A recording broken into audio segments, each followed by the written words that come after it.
Na mtazamaji wa Gift Online TV, na matumaini hujambo na uko poa, na siku zinazidi kusogea, weekend hii hapo imefika. Kuhakikisha kwamba tunakaa katika hali ambayo ni ya utulivu, kwa sababu weekend nyingi zinakuwepo na vurugu nyingi kweli kweli. Kwa hiyo weekend basi tumie vizuri, basi Jumatatu uweze kuendelea na majukumu yako ya kila siku. Karibu ndani ya Zoom Sport tuweze kumulika taarifa mbalimbali za kimichezo zilizojiri kunako kitaifa, lakini kunako anga la kimataifa. Na kitaifa tuweza kukujuza kuhusiana na bodi ya ligi kuu Tanzania TPLB imeweza kutoa bana msemo au niseme neno kuhusiana na kikosi cha Yanga, kwamba waweza kukaa chini wakazungumza ili wajue kwamba ni kipi ambacho kitaweza kufuata. Kwa hiyo wanahitaji amani zaidi, kwa hiyo wakae chini waweze kuzungumza ili mambo yaweze kwenda vizuri zaidi. Kwa hiyo nitakujuza hilo moja kwa moja, lakini tutaweza kufahamu kabisa kuhusiana na magoli ambayo yako mpaka hivi sasa. Ni magoli mangapi? Salia nasi ili uweze kuyapata na kufahamu vyema kabisa kuhusiana na swala hilo. Lakini kimataifa tutaweza kutizama UEFA Nation League, tutaweza kukujuza pia vizuri zaidi matokeo ya jana, lakini pia na mechi ambazo zitaweza kuchezwa kwa siku hii ya leo. Jina langu ni Tobias Kisima, lakini nipo naye hapa Eriki Keyman, mchambuzi kabisa nguli kabisa wa soka. Tutakuwa naye hapa katika kipindi hichi cha Zoom Sport. Moja kwa moja tunapewa nguvu na maji ya uzima. Maji haya yanapatikana katika huduma ya Mlima Moria Ministry chini ya mtumishi wa Mungu Gideon wa Maili Sita. Ili uweze kufika hapa basi moja kwa moja, kama unatoka Moshi, panda basi gari inayokuja Maili Sita, gari au bajaji ambayo inakuja Maili Sita. Moja kwa moja ukishafika hapo, ukishapanda mbele kidogo ya Kibosho Road, kituo kinaitwa kwa Msafiri au Msasani, tutaweza kuomba ushushiwe hapo, na mbele kidogo ukisogea utaona bango la Mlima Moria Ministry. Ukija na njia hiyo utaweza kufika moja kwa moja katika huduma ya Mlima Moria Ministry. Lakini kama unatokea barabara ya Boma au Arusha, niseme hivyo kwa wengi walivyozoea kusema hivyo, utaweza kushukia kituo cha Mashine. Ukivuka barabara, ukisogea mbele kidogo utaona bango la Mlima Moria Ministry, au utaona kibao cha barabara ya Gideon. Moja kwa moja utakuwa umefika katika huduma ya Mlima Moria Ministry. Eriki Keyman, kopoa?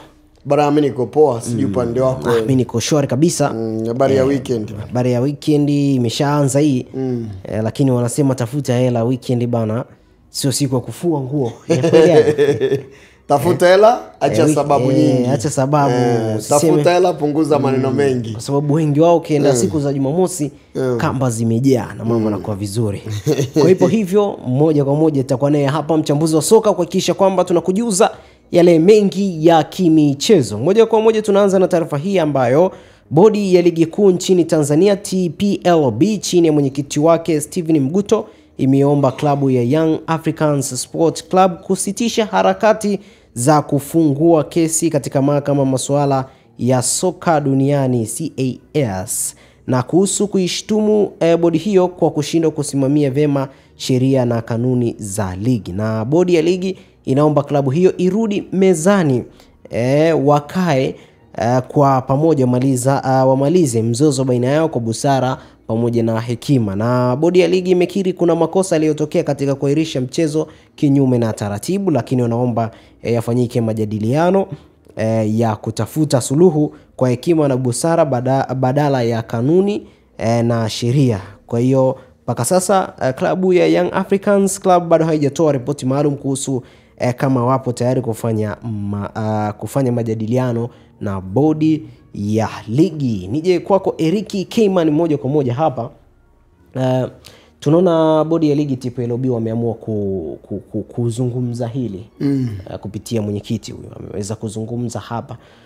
Unaona hii inaleta taswira gani kuhusiana na swala zima kama hili hapa? Ya kitu ambacho bodi ya ligi kuu Tanzania bara wanachokitaji dhidi ya Young Africans, maana kwamba wanaonesha kwamba tayari kuna mahali ambapo wameshapakosea.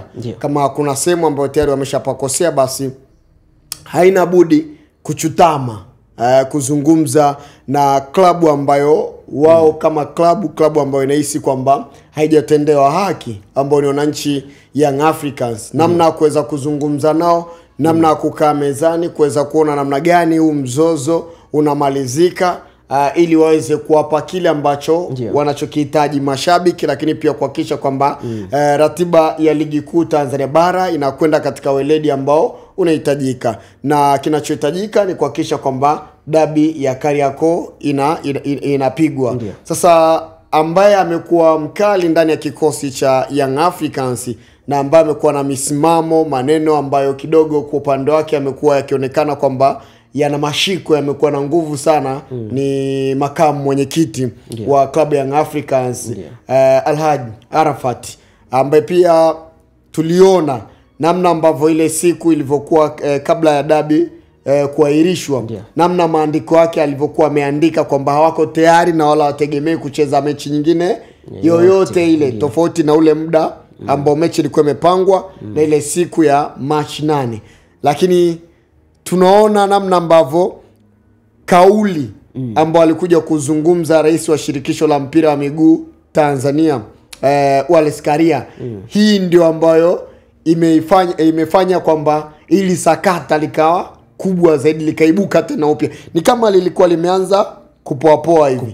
Lakini Wallace Karia alivyotoka kule Cairo, Misri, ambapo alikuwa amechaguliwa kuwa mwenyekiti, ambaye amechaguliwa kwa mjumbe wa kamati tendaji ya CAF, alivyokuja kwenye ardhi ya Tanzania, ile kauli ambayo alizungumza ile siku ndio ambayo imewaibua wanachama wa Young Africans, mashabiki, viongozi wa Young Africans. Tunaona kwamba wanachukulia kwamba kama wamedharaulika kutokana na kauli ambayo amezungumza Wallace Karia.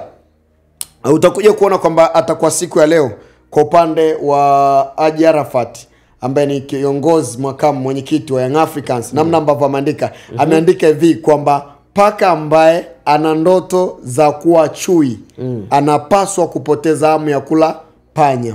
Unaweza kuchukulia ize msemo, lakini kwa asilimia kubwa analenga kutokana na hichi ambacho kinaendelea kwa hivi sasa. Tunaona namna ambavyo bodi ya ligi kuu Tanzania bara wanahaha, hawakai kwa utulivu kwa hivi sasa. Tunaona pia kauli ambazo zinatoka kwa viongozi na namna ambavyo amezungumza Wallace Karia, na hatimaye tukaona kwamba limezua mijadala mikubwa kwenye mitandao ya kijamii, na ametrend sana kwa siku ya jana, siku ya juzi, kutokana na kauli yake. Unaambiwa kwamba ukiwa kiongozi unaongoza watu, unapaswa kuzungumza ukiwa umetulia, unapaswa kutoa kauli ambazo zitakwenda kuhakikisha kwamba azileti athari katika jamii, katika kile ambacho unachokiongoza. Ukimwona Wallace Karia namna ambavyo amezungumza, ili ni kama amelitaka mwenyewe. Alikuwa amekuja, alipaswa kutokuzungumzia ili swala kwanza.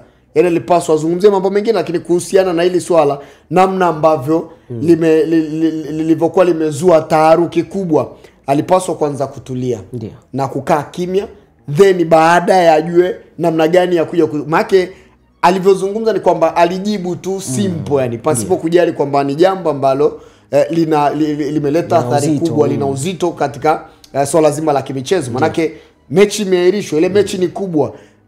Si Tanzania tu watu wamezua taharuki, bali hata nje ya mipaka ya ardhi ya Tanzania. Lakini athari pia kwa issue za matangazo, haki za matangazo, biashara, nini, wafanyabiashara pia, mashabiki, namna ambavyo walipoteza muda wao, wengine walisafiri kutoka mbali mrefu, alafu ize tu na kuja kuzungumza kauli kama zile, kidogo inafikirisha zaidi.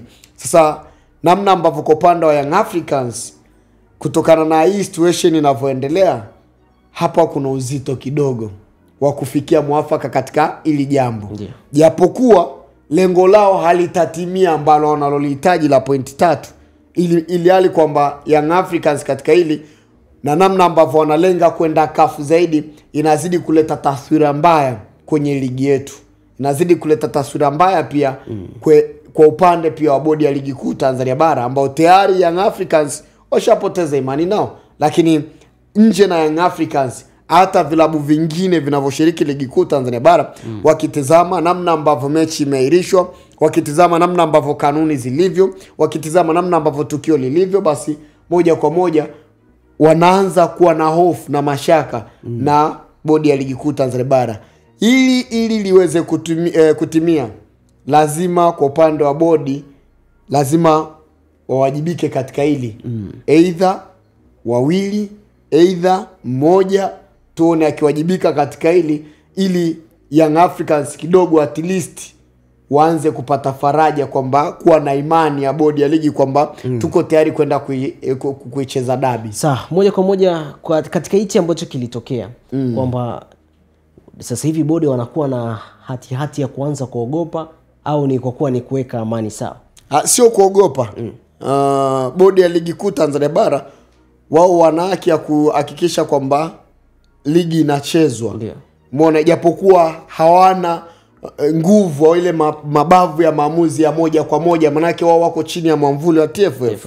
Mara kwamba tunakuja tunawatazama bodi ya ligi kuu Tanzania bara katika katika mlengo wa kuhakikisha kwamba ligi inachezwa vizuri, wanapanga ratiba ya ligi. Maana kwamba sasa hii mechi isipochezwa kwa upande wao inaleta taswira ambayo sio nzuri. Maana kwamba sasa lazima wahae usiku na mchana kuhakikisha kwamba hichi ambacho kimetokea, kwa nini mechi wameirisha, waje na evidence za kutosha. Maana sasa hivi kila mtu anachosubiri ni kwamba sababu kwa nini mechi imeahirishwa na yale matukio ambayo yalikuwa yametokea. Je, viashiria vipoje? Evidence zake zipoje mpaka mechi ikaahirishwa? Na walisema kwamba wako kwenye uchunguzi, watakuja na taarifa. Tusubiri taarifa nyingine ya ratiba ya siku ya mchezo utakaopangwa ya mechi ya dabi ya Kariakoo. Watu wanasubiri vitu hivi viwili. Kwa upande wa Young Africans wanasubiri vitu vitatu. Young Africans wanasubiri kuona barua yao itakayojibiwa yenye weledi mkubwa ya kuwaridhisha wao waweze kuridhika na kukubali kuingia uwanjani. Lakini wanasubiri kuona kwa upande wa bodi ya ligi kuu Tanzania bara katika uchunguzi wao waliofanya, je, ni vitu gani ambavyo wanakuja navyo ambavyo vyenye mashiko kwamba mechi ilistahili kuahirishwa. Lakini Young Africans vile vile watasubiri kuona hiyo ratiba ya ligi kuu Tanzania bara. Baada ya vitu hivi viwili kupita, wao watasubiri kuona tarehe rasmi. Lakini kwa upande wa mashabiki, upande wa pili, Simba Sports Club ambao kwa hivi sasa wao kwenye ili sakata kama wahusiki.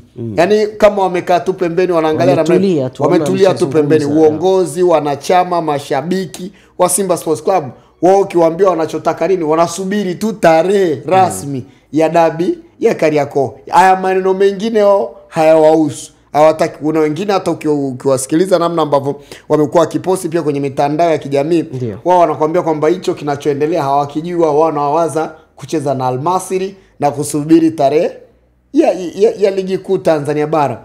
Maana kwamba ni sehemu ambayo ni pati ambayo tunasema kwamba wamehusika wengi, lakini ina wachache ambao wako hapa ndo wanaanza kuwa namna ya kuhusika. Unawatazama Young Africans hapa, unawazungumzia katika hili kuna makosa yapo yamefanyika. Unawazungumzia Simba, kuna makosa katika hili yamefanyika. Tunawazungumza bodi ya ligi kuu Tanzania bara, kuna makosa ambayo yamefanyika. Tunaizungumzia pia TFF wenyewe, kuna makosa yamefanyika. Kwa nini nasema kwamba wote wana makosa? Haya makosa yanatokana na tokea huko nyuma, sio leo. Sio hii leo, ni toka miaka ya nyuma. Kuna mwaka ambao Rage akiwa madarakani kama sijakosea, aliwahi kuinusuru Young Africans isije ikashuka daraja kutokana na namna ambavyo Young Africans kwenye eneo lile la usajili wa wachezaji, kuna baadhi ya wachezaji wa Young Africans ambao walikuwa wanadai sign fee, ambao kwa upande wa Young Africans wakawa hawana majina ya kuwapeleka wachezaji kuingia kwenye mfumo wa usajili. Maana kwamba Young Africans moja kwa moja walikuwa wanapaswa kuondoshwa kwenye mfumo wa ligi, ambapo ni siku moja tu kesho yake ndio rasmi natakuwa Young Africans wawe wameondoka, manake walikuwa hawajafanya usajili. Lakini akawa ameficha kiongozi, akaficha. Mwisho wa siku kesho yake ndipo akaibuka na kusema kwamba Young Africans tayari wachezaji 1 2 3 tayari wameshaingizwa kwenye mfumo. Lakini haikuwa hivyo, ni kama siri alificha kwa kuibeba Young Africans wasije kashuka daraja. Na ndio maana nikakwambia kwamba hivi vilabu vya Simba na Yanga ama tukio hajaanza leo, ni toka miaka ya nyuma. Kwa hiyo yale ya nyuma ndio ambayo yanaleta athari kwa hivi sasa, kutokana na namna ambavyo huko nyuma tulikuwa tunatumia busara, hekima, tunasema hizi Simba na Yanga, kwa kuwa hii ni Simba au kwa kuwa hii ni Yanga, basi moja kwa moja wacha tufanye hivi aendelee kubaki, wacha tufanye hivi asikatwe pointi. Kwa ni matukio yatokea huko nyuma na ndio ambayo yanaleta athari kwa hivi sasa, ambapo kwa katika engo hivi sasa tunakuja kuona Young Africans wana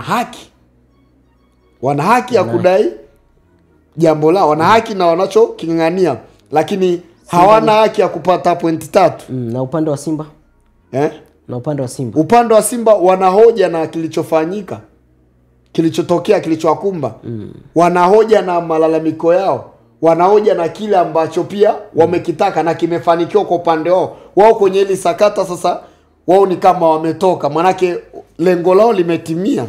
Wamekaa pembeni kutulia namna hii. Kwa upande wa Young Africans wao ndo wanasota. Bodi ya ligi kuu Tanzania bara kwa hivi sasa ndio wanasota kuhakikisha kwamba namna gani wanapamba. TFF nao pia katika hili, manake wao ndo kila kitu katika soka la Tanzania. Maana kwamba wao pia wanapaswa kuhakikisha kwamba wanakaa na bodi ya ligi kuu Tanzania bara, Young Africans, Simba Sports Club, kuhakikisha kwamba wanamaliza hili, wapange tarehe ya mechi tuweze kushuhudia dabi ya Kariakoo. Sawa, moja kwa moja, endapo Yanga wakikataa kuhusiana na jambo hilo, wakaamua kulifikisha katika ngazi za juu, hii itaathiri vipi katika soka la Tanzania? Young Africans hata wakienda kasi hawezi kupata pointi 3, bali kuna namna ambavyo kwa upande wa ligi yetu italeta athari kubwa.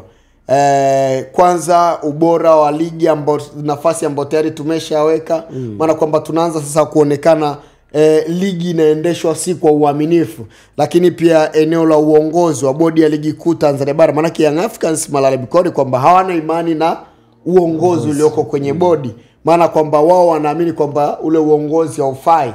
Maana kwamba sasa kule kasi nao pia wanaanza kuingia mashaka kwamba kuna uongozi ambao labda unaendelea pale ambao sio mzuri, wakichukua na malalamiko ya Young Africans, wakichukua na namna ambavyo kanuni na sheria hazijafuatwa katika mechi kuahirishwa. Ukweli ni kwamba namna ambavyo mechi imeahirishwa kienyeji.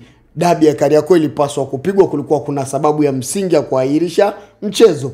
Japo Simba wanaoja katika kile ambacho walichokuwa wanakifanya, lakini sababu ilikuwa sio kuahirisha mchezo. Sababu ilikuwa ni kwamba wao wangeenda, kamati ya mechi ingeendelea kama kawaida, kamati ya masaa 72 ikae chini ije itoe hukumu. Na kama Simba wasipokuja uwanjani, sheria na kanuni zipo wazi kwamba asingetokea katika mchezo husika, adhabu yake ni hii na hii kuisha. Kwa hiyo itoshe kusema kwamba kati ya Simba na Yanga mchezo urudiwe. Nataka kufahamu hilo kwanza. Mchezo urudiwe, yani tarehe ipangwe nyingine.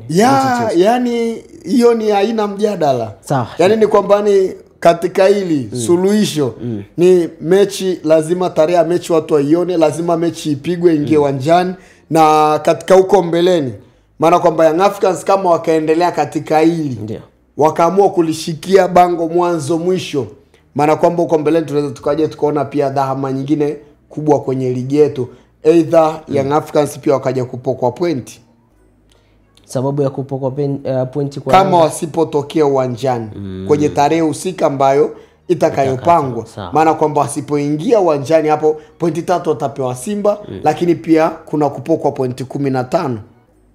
Na kutokana na pointi ambazo Young Africans ambazo iko nao kwa hivi sasa, bado watashuka daraja kulingana na mechi ambazo pia zimebaki. Pointi 15 ni nyingi kweli kweli. Ni nyingi kweli kweli. Kwa bado ataendelea kusalia kwenye ligi. Moja kwa moja, neno la kiujumla kuhusiana na sakata hili la kiuchambuzi kiujumla kuhusiana na sakata namna ambavyo lilivyo. Tunapaswa sasa, kutokana na hili ambalo limetokea kwa hivi sasa, kuna haja ya viongozi ambao wako kwa hivi sasa kwenye mpira wetu, lakini pia vijana ambao tunaingia kwenye eneo la uongozi, tunapaswa kubadilika kutoka kwenye ile ya kwamba hawa ni Simba, hawa ni Yanga, basi twende kwa busara, tuwabebe tofauti. Yani Young Africans wana dunia yao, Simba na Yanga wao wana dunia yao. Tofauti na hizi timu nyingine zilizoko kwenye ligi kuu Tanzania bara. Zote ziko kwenye ligi kuu Tanzania bara, lakini kuna matabaka mawili ambayo yamejitenga. Ukichukua Azam, rudi chini, wana dunia yao. Simba Sports Club, Young Africans wana dunia yao. Hichi ndicho ambacho kinaleta shida kwenye ligi yetu. Kwa hiyo tunapaswa kuondoka katika huko. Hii ilikuwa ni mambo ya kizamani. Tuachane na haya ambayo walifanya wazee wetu kina Ndolanga sio zamani kipindi hicho. Tuachane na haya. Tutizame sasa soka la kisasa linaendaje. Twende kwenye kanuni zinasemaje. Sisi tunaziweka wenyewe. Kwa nini tusizifuate? Awe ni Simba, awe ni Pamba, awe ni Yanga, awe ni Azam, amekosea wote waadhibiwe akisawa.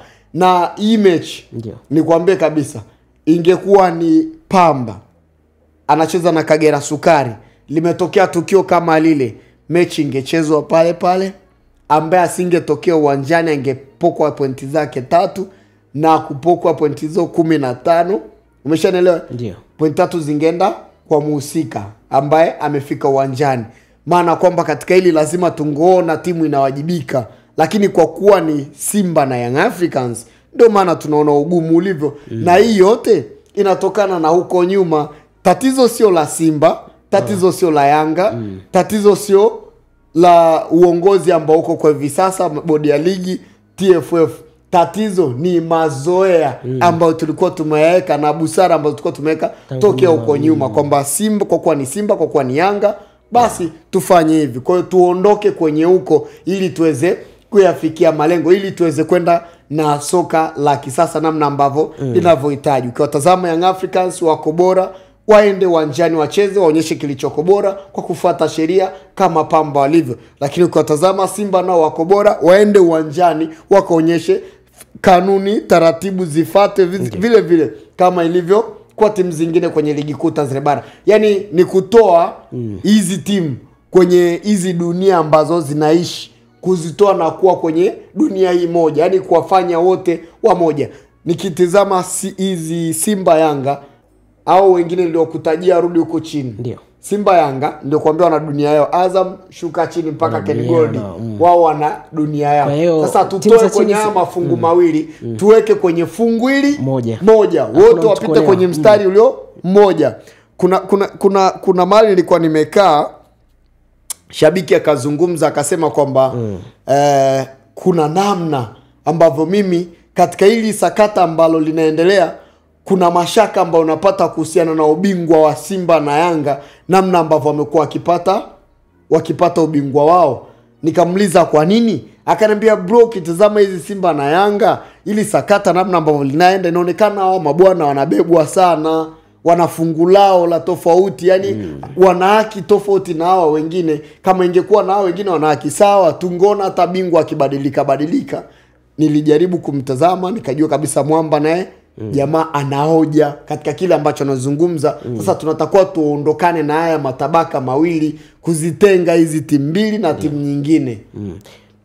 Sawa, mambo ni magumu kweli kweli. Lakini atakuwa marahisi, tusijali kuhusiana na hilo. Sawa, moja kwa moja tuibukie kwingine, ambapo wakati ligi kuu ikiwa mapumzikoni hadi April mosi mwaka huu, ili kupisha kalenda ya mechi za kimataifa kwa timu za taifa zinazochuana kusaka tiketi ya kufuzu finali za kombe la dunia za mwaka 2026. Jumla ya mabao 406 yamefungwa hadi sasa, na katika mabao hayo 214 yamefungwa na wachezaji wazawa 179 yamefungwa na wageni, wakati 13 yakiwa ya kujifunga, huku mabingwa watetezi na vinara wa ligi kuu Yanga ikiwa ndio timu yenye safu kali ya ushambuliaji baada ya kufunga mabao 58. Ricky Keyman, tuweze kusema kwamba kikosi cha Yanga ndicho kikosi chenye ushambuliaji wale bora. Yes, wanatengeneza nafasi nyingi, wanafunga mabao mengi. Tunaona namna ambavyo viungo wanascore mabao. ndo timu ambayo imefunga mabao mengi kwenye ligi kuu Tanzania bara. Inatosha kabisa kueleza kwamba Young Africans ni timu ambayo ina safu bora ya ushambuliaji.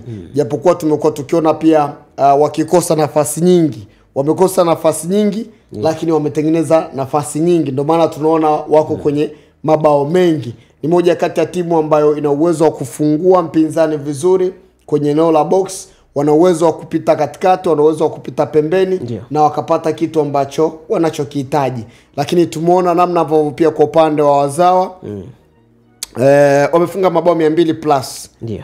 Moja kati ya eneo ambayo tunasema kwamba wazawa nao wanaonekana kwa bora, ambapo wachezaji wa kigeni wanaonekana kufunga mabao 100 plus 179.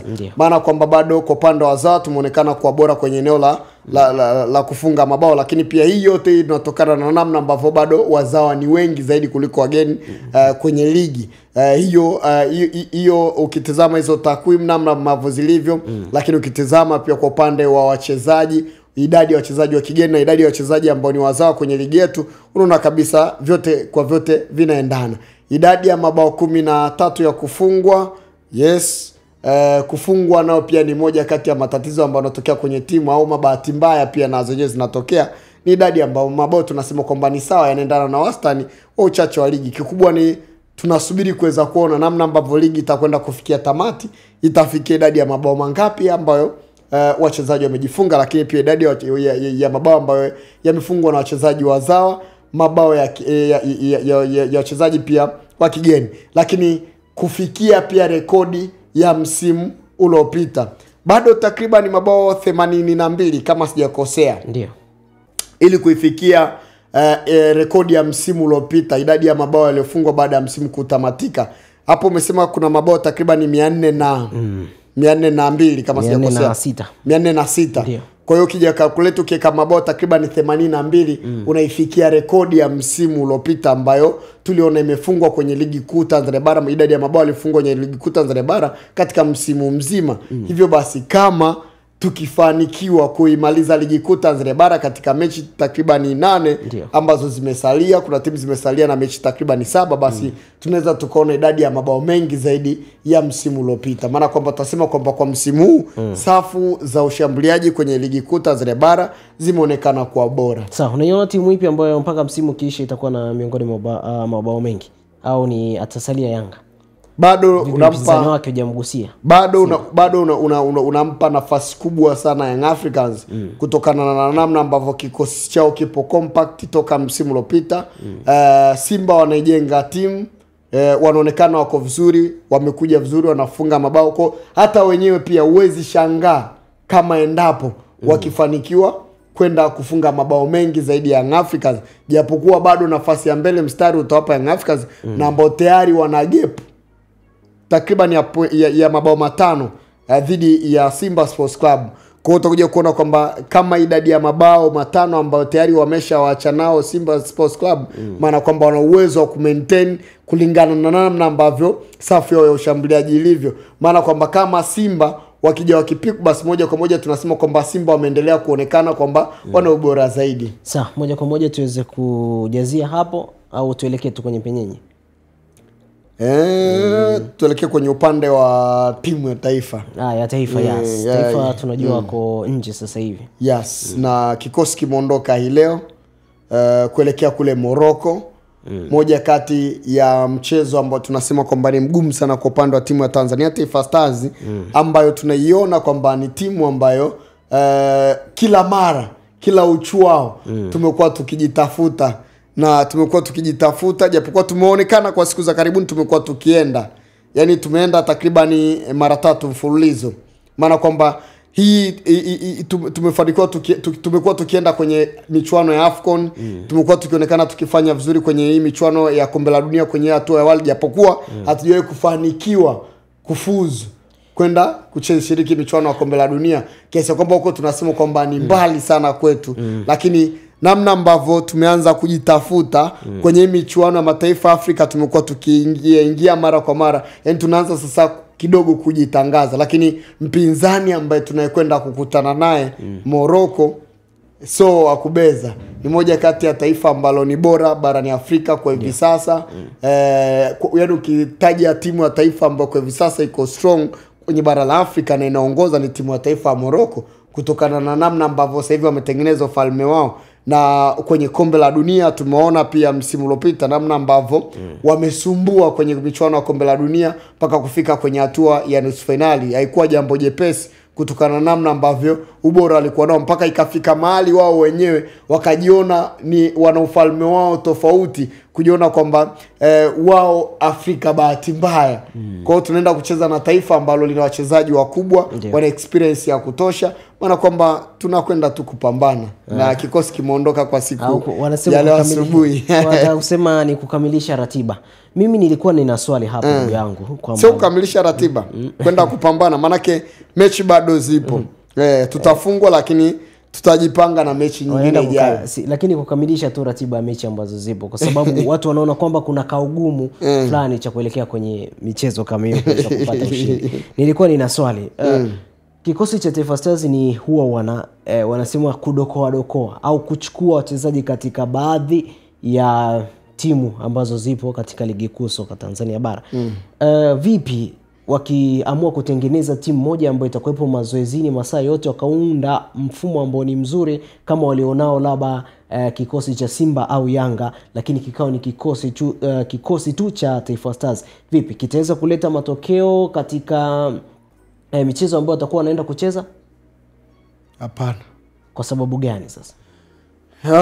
Hapa najaribu kutizama kwamba ukisema uunde kikosi ambacho kinakuwa ni kimoja cha muda mrefu kwa compact, kuna wakati ambao wachezaji wanashuka kiwango, kuna muda ambao wachezaji tunaona kwamba wengine wanapata injury, kuna wachezaji wengine wanapoteza namba kwenye timu zao, maana kwamba kila mara pia kunazaliwa vipaji vipya. Kila mara tunaona vipaji vipya pia vikiibuka. Usajili si utaendelea kusajiliwa kwenye hicho kikosi ambacho kitakuwepo? Unachokizungumza unaoja, lakini tunakaa sasa kwa upande wa timu ya taifa kama timu ya taifa. Timu ya taifa ipaswi kuwa ya wachache ama ya mmoja, inapaswa kuwa ya kila Mtanzania. Hata leo hii wewe ukionyesha kiwango bora unaitwa kwenye timu ya taifa na unaenda kucheza vizuri sana, maana kwamba tunakutazama. Je, una kiwango gani kwa wakati huo? Umeshaelewa kwa wakati huo umepata nafasi kwenye timu yako, kwenye timu ambayo unaichezea klabu yako. Je, consistency yako ikoje? Kutokana na namna ambavyo kocha amekuona, basi moja kwa moja anakuita. Sema kinachohitajika ni kwamba tunapaswa kwenda academy, kutengeneza academy nzuri ambazo zinaweza zikahakisha kwamba tunawasuka vijana wengine kwa kuwatengeneza katika process ambayo inatakiwa ya kisoka, na si kuacha njiani, kuwaendeleza moja kwa moja kwa ajili ya kuja kuisaidia timu ya taifa ya Tanzania. Tumekuwa tukiona wachezaji wengi wakipitishwa kwenye academy, lakini asilimia kubwa ya wachezaji wamekuwa baada ya kufikia labda hatua fulani hivi, tunaona labda chini ya umri wa miaka 20 ama miaka 17, tunaona kuna vipaji vingi wanafanya vizuri, wanafanya vizuri kwenye mashindano mbalimbali, lakini mwisho wa siku unakuja kuona hawana mahali kwa kuendelezwa, kutoboa katika hii sehemu ya hapa juu, kwa kumalizia tu kidogo unajikuta wameachwa. Mwisho wa siku kwenye timu ya taifa tunaendelea kuona wale wa siku zote, kina Simon Msuva. Unakuta mchezaji hata ana timu, inabidi tu aitwe kutokana na anajulikana tayari ana uwezo, hana timu, lakini kwa kuwa anajua kucheza na uwezo, basi njoo kwenye timu ya taifa ya Tanzania, Taifa Stars. Na wachezaji wengi sisi ambao tuko nao kwenye timu ya taifa, asilimia kubwa ni wa kuibukia, sio wachezaji wa kutengenezwa kwenye process, tofauti na wenzetu namna ambavyo tunaona kama Spain. Tazama hichi kizazi cha kina Lamine Yamal, namna ambavyo tunaona wamekuwa kwenye process, namna ambavyo pia ametengenezwa tokea stage ndogo mpaka sasa hivi. Tunaona Spain sasa hivi imechangamka, inacheza soka safi kutokana na namna ambavyo tunaona ni process ya soka la vijana huko chini mpaka wamekuwa sasa hivi Lamine Yamal ana kiwango ana kiwango bora sana na ana umri wa miaka 18 kwa hivi sasa. Kwa unamtazama kwenye akifikisha takriban miaka 23 24 atakuwa amekomaa zaidi, hapo atakuwa mchezaji mkubwa zaidi asipopata injury yoyote, maana kwamba tutaona kwamba taifa la Spain linazidi kuendelea kwa bora kutokana na aina ya wachezaji ambao wako pale. Kina Dani Olmo tunaona uwezo wao. Kwa hiyo kwa upande wa Tanzania bado hatujajua namna gani ya kuhakikisha kwamba tunatengeneza wachezaji kwenye timu ya taifa ya Tanzania kuanzia huko chini. Tumezoea kuchukua wachezaji wa kuibukia tu.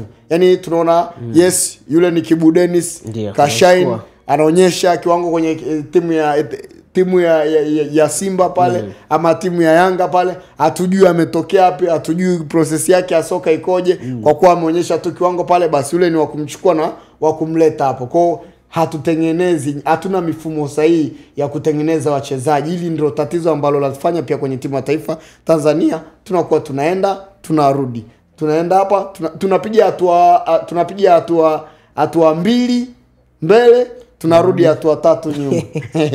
Sawa, nadhani tunaenda hii mechi tunaenda kukutana na taifa la Morocco. Ndio. Ukitazama Morocco wana wachezaji wakubwa.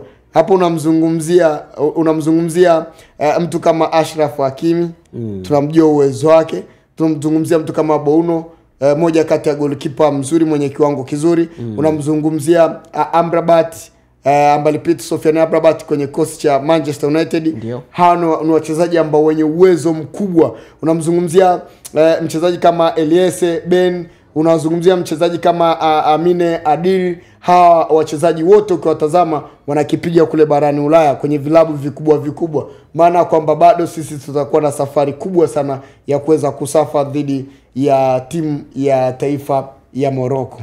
Sawa, tutinukta hapo moja kwa moja kitaifa, maana muda nao umetutupa mkono sana. Kwa hiyo mtazamaji, usisahau kusubscribe, kulike, kushare na kucomment kile ambacho unakitazama hapa. Kumbuka hii ni Gift Online TV na tupo kwenye Zoom Sport ukitizama habari za kimichezo. Pana mitobi ya Sikisima, lakini nipo na mchambuzi wa soka Eric Keyman tukikujuza mengi yote ya kimichezo. Kwa siku ya jana tuweza kutizama kuhusiana na UEFA Nation League. Ilichezwa michezo mingi kweli, lakini tutaweza kukuorodheshia michache hapa, ambapo kulikuwa kuna mchezo kati ya Croatia na France, ambapo Croatia iliibuka na ushindi wa bao 2-0, lakini kulikuwa na mchezo wa Denmark pamoja na Portugal, ambapo Denmark aliondoka na ushindi wa bao 1-0. Italy pamoja na Germany, Italy aliweza kupokea kichapo cha bao 2-1. Netherlands na Spain waliweza kuondoka na suluhu ya mabao 2-2, lakini Turkey alikipigia na Hungary, ambapo Turkey alishinda mabao 3-1, lakini Australia alikipiga na Serbia kaondoka na suluhu ya bao 1-1. Ukraine pamoja na Belgium, Ukraine iliondoka na bao 3-1. Moja kwa moja Eric Keyman tuweze kutizama mchezo wa Denmark dhidi ya Portugal, ambapo Denmark iliondoka na ushindi wa bao 1-0. Tuweze kujadili mchezo huo kinagaubaga. Ni moja kati ya mchezo ambao hapa unamtazama CR7 Cristiano Ronaldo na timu yake ya taifa ya Ureno. Na kumbuka kwa upande wa CR7 yeye ndoto yake ni kuhakikisha kwamba anahitaji kufikia malengo ya mabao 1000 ambayo amejiwekea. Na kutokufunga kwake kwenye mechi hii dhidi ya Portugal kwake ni kitu ambacho kinamuumiza sana. Wampoteza dhidi ya Denmark, ndio walikuwa kwa ugenini, lakini bado walikuwa na uwezo wa kuendelea kupambana na hatimaye wafanikiwa kuweza kuibuka na ushindi. Hapo unamzungumzia Roberto Martinez ambaye ni kocha wa timu ya taifa ya Ureno, ambapo yeye alikuwa na kibarua kizito dhidi ya kocha wa kikosi cha Denmark, namna ambavyo mifumo alikuwa ameitumia kwa siku ya jana. Hapo unatazama namna ambavyo CR7 alikuwa yuko pale juu katika mchezo wa siku ya jana. Ukatazama mabeki wa Denmark walikuwa wanajua kwamba huyu ndiye mchezaji ambaye hatari, ambaye wa kuchungwa zaidi kwenye mipira ya juu, lakini kwenye mipira ambayo akipata kwenye njia, kwenye mashuti makali anaweza kuadhibu. Namna ambavyo walikuwa wanatembea naye, lakini pia namna ambavyo walikuwa wanahakisha kwamba Pedri Neto, Bruno Fernandes hawakatizi au kuleta madhara kwenye lango lao, kupiga zile pasi za mwisho ambazo zitaenda kwa CR7. Tunaona kazi ambayo Bruno Fernandes anaifanya kwenye kikosi cha Manchester United na namna ambavyo anafanya pia kwenye kikosi cha Portugal. Mara nyingi amekuwa akiwabeba sana kwenye ile eneo la kiungo cha juu, shambuliaji amekuwa akifunga, amekuwa akitengeneza pass, lakini jana Denmark walikuwa wameshawastadi vizuri, wakajua kwamba Portugal ile eneo ndo eneo ambalo wako hai zaidi. Tukifanikiwa kuaziba hapa basi moja kwa moja tumefanikiwa, ukilinganisha na bao ambalo walikuwa wamelipata Denmark kupitia kwa Rasmus Højlund, mchezaji wa kikosi cha Manchester United.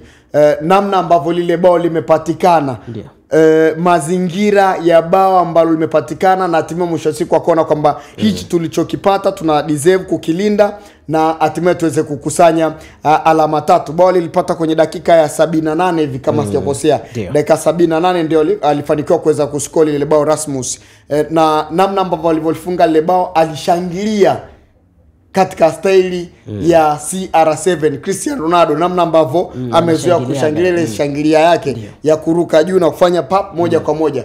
Rasmus alishangilia kwa staili ile, mashabiki wakashtuka na kuona kwamba labda ana mkejeli, anamtania CR7 kwa kuwa amemfunga yeye, lakini pia amefunga taifa lake. Kwa katika ile staili ambayo alishangilia Rasmus kwa siku ya jana, ndio ambayo ikazua maswali mengi, lakini kwa upande wake Rasmus mwenyewe alizungumza na kusema kwamba mimi sijashangilia vile kwa kumtania ama kwa kumkejeli. Nimefurahi kumfunga, nimefurahi pia kufunga timu ya taifa ya Portugal, lakini nimefurahi kwa sababu ni mtu ambaye amenifanya nikaupenda mpira. CR7 amenifanya nikaipenda Manchester United toka nikiwa mtoto.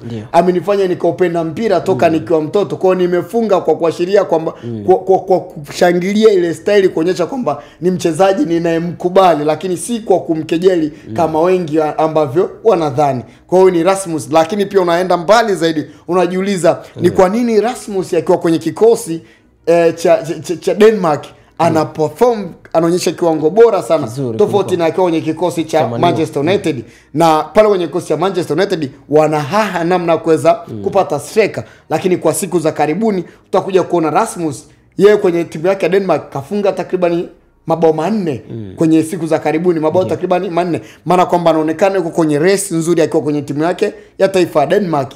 Jana anafunga kwenye mechi kubwa, kuna wachezaji wakubwa kama kina Bruno, CR7 sio jambo jepesi. Kwa United pia wanapaswa kujitathmini namna gani ya mchezaji kama huyu ambaye wanamchukulia hapo kwenye taifa lake anafanya vizuri, lakini akija kwenye klabu yao anaonekana si lolote, si chochote. Kwa wanapaswa kujitathmini kuanzia kwenye eneo ambalo United, namna ambavyo kikosi chao kipo kwenye kusuka mpango sahihi wa United, ndio inaweza ikawa labda unamfelisha Rasmus. Maana kwenye timu ya taifa Denmark ni tofauti, ni mwingine. Ni kama Kennedy Msonda anavyokipiga Young Africans, akiwa kwenye timu yake ya taifa ya Zambia anaonyesha kiwango kingine tofauti kabisa. Sawa, nikushukuru sana Eric Kema.